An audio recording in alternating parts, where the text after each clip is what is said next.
اس لیے بچوں نے سب سے پہلے اپنی تلواروں کا وار گھوڑے کی ٹانگ پر کیا اور گھوڑا چلاتا ہوا زمین پر گر پڑا اور ابو جہل بدبخت بھی زمین پر گر پڑا۔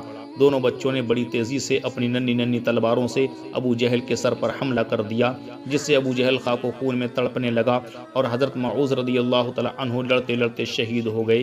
انا للہ و انا الیہ راجعون۔ اور حضرت معاذ رضی اللہ تعالی عنہ پر ابو جہل کے لڑکے نے وار کیا، جس سے حضرت معاذ رضی اللہ تعالی عنہ کا ایک ہاتھ کٹ کر لٹکنے لگا، جس سے جنگ کرنے میں دشواری ہو رہی تھی۔ تو حضرت معاذ رضی اللہ تعالی عنہ نے تلوار دوسرے ہاتھ میں لے لی اور جنگ کرتے رہے۔ اللہ اللہ کیا جذبہ تھا، لٹکتا ہوا بازو رکاوٹ بن رہا تھا، پاؤں کے نیچے رکھا اور توڑ کر پھینک دیا۔ اس ننھے مجاہد کی اس ادا کو ہمارے پیارے آقا صلی اللہ تعالی علیہ وسلم دیکھ رہے تھے۔ حضرت معاذ رضی اللہ تعالی عنہ اپنا کٹا ہوا بازو ہمارے پیارے آقا صلی اللہ تعالی علیہ وسلم کی بارگاہ اقدس میں لے کر حاضر ہوئے۔ آقا کریم صلی اللہ تعالی علیہ وسلم نے اپنا لعاب دہن اس پر لگایا تو کٹا ہوا بازو کاندھے کے ساتھ جڑ گیا۔ تھوڑی دیر بعد حضرت معاذ رضی اللہ تعالی عنہ بھی شہید ہو گئے۔ انا للہ و انا الیہ راجعون۔ اللہ تبارک و تعالی اپنے پیارے محبوب صلی اللہ علیہ وسلم کے ان دو ننھے عاشقوں اور مجاہدوں یعنی حضرت معاذ اور حضرت معوذ رضی اللہ تعالی عنہما پر ہمیشہ ہمیشہ کروڑوں رحمت نازل فرمائے اور ان کے وسیلے سے پوری امت پر اپنا خاص فضل و کرم فرمائے۔ ہمارے پیارے نبی اللہ تعالیٰ کے محبوب دان غیوب نبی کریم صلی اللہ تعالی علیہ وسلم میدان بدر میں جنگ سے پہلے اس جگہ کا معائنہ کرنے کے لیے چند صحابہ اکرام کے ساتھ تشریف لے گئے کہ جنگ کی تیاری مکمل کر لی جائے۔ بدر کے میدان میں ہمارے پیارے آقا صلی اللہ علیہ وسلم نے جنگ سے پہلے ہی لکیر کھینچی اور فرمایا، کل جب جنگ شروع ہوگی تو میری امت کا فرعون ابو جہل اس جگہ مرا ملے گا اور امیہ بن خلف اس جگہ مرا پڑا ہوگا۔ اسی طرح بہت سے کافروں کے سرداروں کے بارے میں فرمایا کہ فلاں اس جگہ پر فلاں اس جگہ پر مرا پڑا ہوگا۔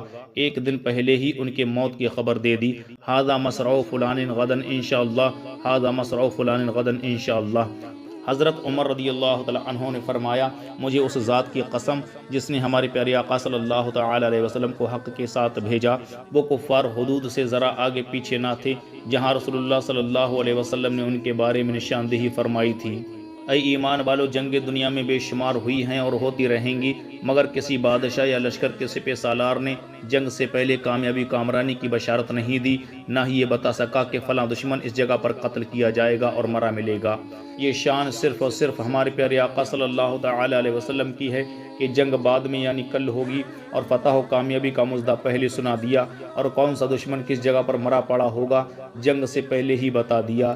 بعض بزرگوں کی کتابوں میں اس طرح بھی روایت ملتی ہے کہ جب ابو جہل کو پتہ چلا کہ رسول اللہ صلی اللہ علیہ وسلم میدان بدر میں تشریف لائے اور میدان بدر کا جائزہ لیا اور ایک لکیر کھینچی اور کہا کہ کل جب جنگ ہوگی تو ابو جہل یہاں پر مرا ہوگا اور اس کی لاش اس لکیر پر پڑی ہوگی، تو امت کا فرعون ابو جہل گھبرایا اور اپنے ساتھیوں سے کہنے لگا کہ کل میری موت کا دن ہے، اب مجھے مرنے اور قتل ہونے سے کوئی چیز نہیں بچا سکتی، اس لیے کہ محمد بن عبداللہ صلی اللہ علیہ وسلم کے منہ سے جو بات میں نے سنی ہے وہ کبھی غلط نہیں ہوئی، بلکہ وہ بات پوری ہو کے رہتی ہے۔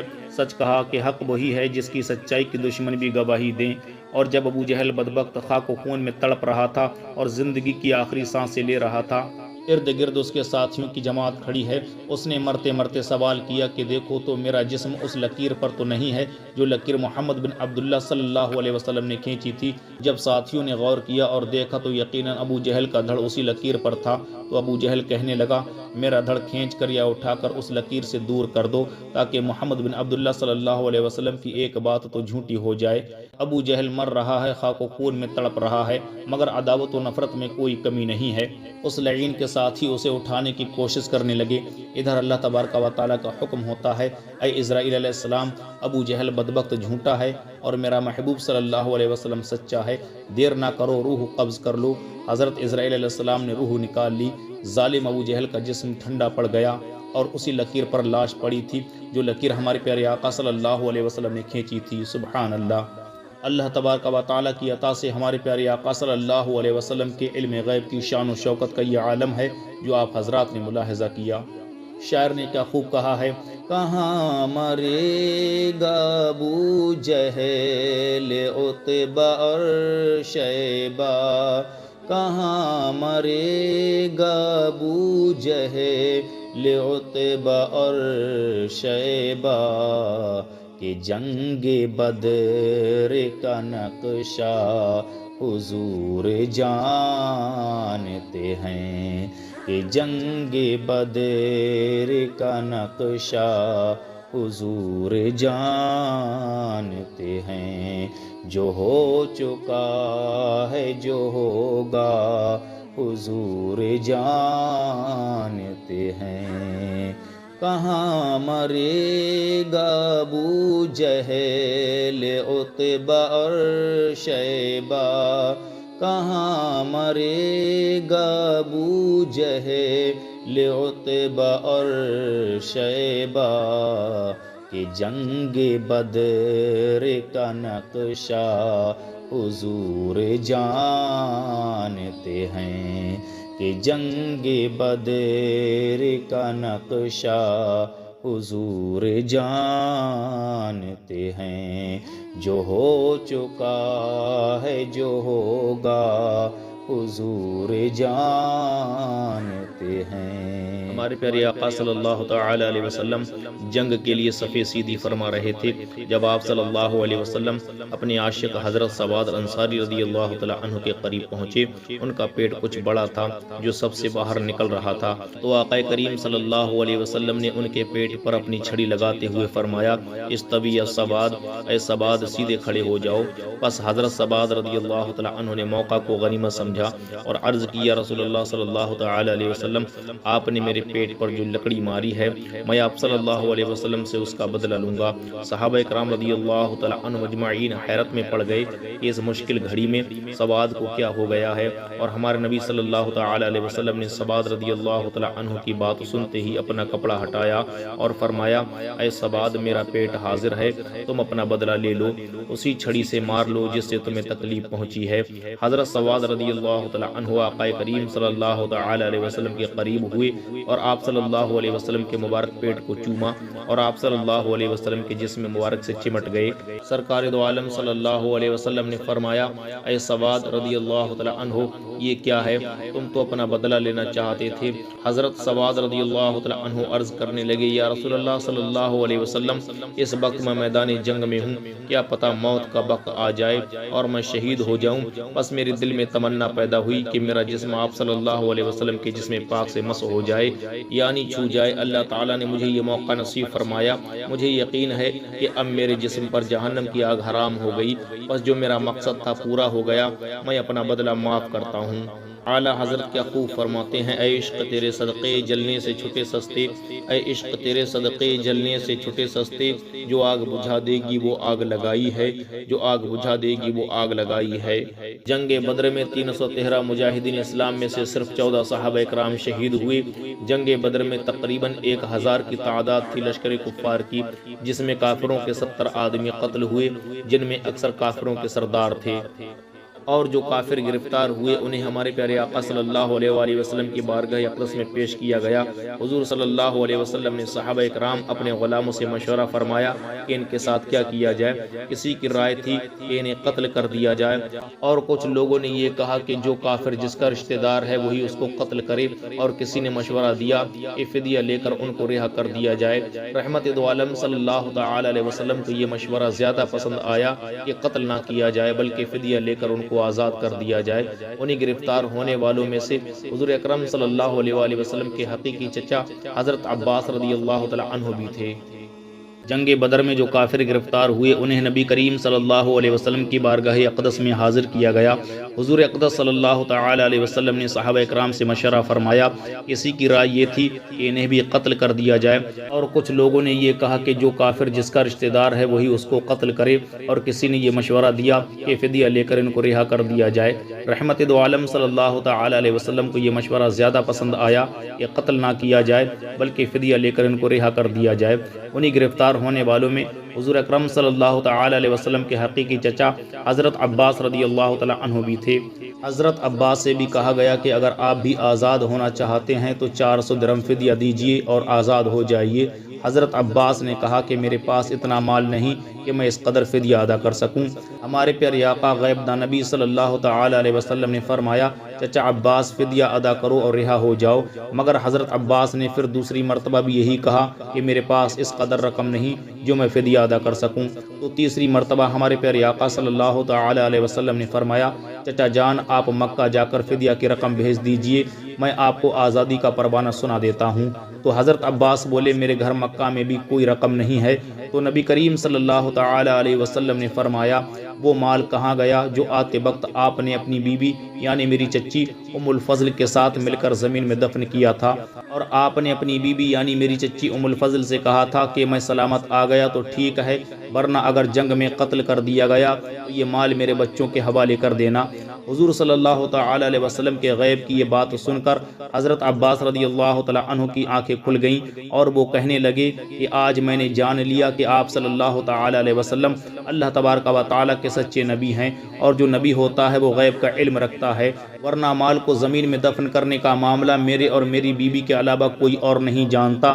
آپ صلی اللہ علیہ وسلم مدینہ میں ہیں اور مکہ میں میرے گھر کی بات بتا رہے ہیں جو ایک راز تھی۔ میں گواہی دیتا ہوں کہ آپ صلی اللہ تعالی علیہ وسلم اللہ تعالیٰ کے سچے نبی اور رسول ہیں اور مسلمان ہو گئے۔ سبحان اللہ۔ جنگ بدر میں جب نوفل کو قید کیا گیا اور نبی کریم صلی اللہ علیہ وسلم کی خدمت میں پیش کیا گیا تو سرکار دو عالم صلی اللہ علیہ وسلم نے نوفل سے فرمایا فدیہ دو، رہائی حاصل کر لو۔ تو نوفل نے کہا میرے پاس کچھ نہیں ہے، میں فدیہ کہاں سے دوں گا؟